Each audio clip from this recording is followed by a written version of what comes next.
Bonjour les amis, voilà j'improvise cette vidéo et là vous avez vu sur mon chien. Oui c'est toi. Et donc voilà. En fait déjà merci pour votre soutien, merci d'être de plus en plus nombreux. Donc je mets surtout des vidéos avec mon chien comme vous le savez. C'est un peu la star de cette chaîne, même si à la base c'était une chaîne plus pour la psycho et le reiki. Et donc voilà, je voulais aussi partager avec vous deux choses que j'ai partagées sur mon groupe. D'abord, mi-septembre j'ai perdu ma maman, voilà. Et même si je la sens beaucoup avec moi, c'est quand même une grande perte et c'est pas évident. Au début, j'étais un peu dans le déni, je me rendais pas compte. J'essayais d'être bien pour tout le monde, pour mon papa, pour la famille, pour les filles. Et là, c'est vrai que quelques mois plus tard, on ressent le vide très fort, même si j'ai eu des beaux signes. Par exemple, quand j'ai passé le réveillon de Noël avec mon papa, j'ai reçu... De Noël? Non, de Nouvel An. J'ai reçu un petit porte-clés Ange et dessus il était mis Ange gardien, mais Anne était mis, donc Anne de Ange était mis en beaucoup plus grand.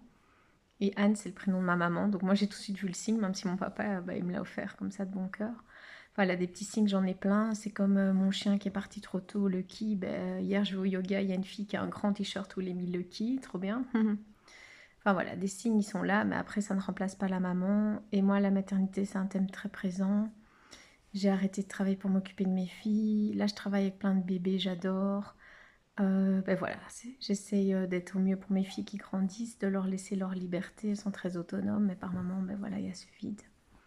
Donc ça, c'était un premier partage avec vous. Et deuxième partage, c'est aussi pour vous dire, j'ai de plus en plus dur à me confier autour de moi. Donc les gens sont tous occupés, ce que je comprends. J'ai envoyé moins de messages, je laisse un peu les gens dans leur vie.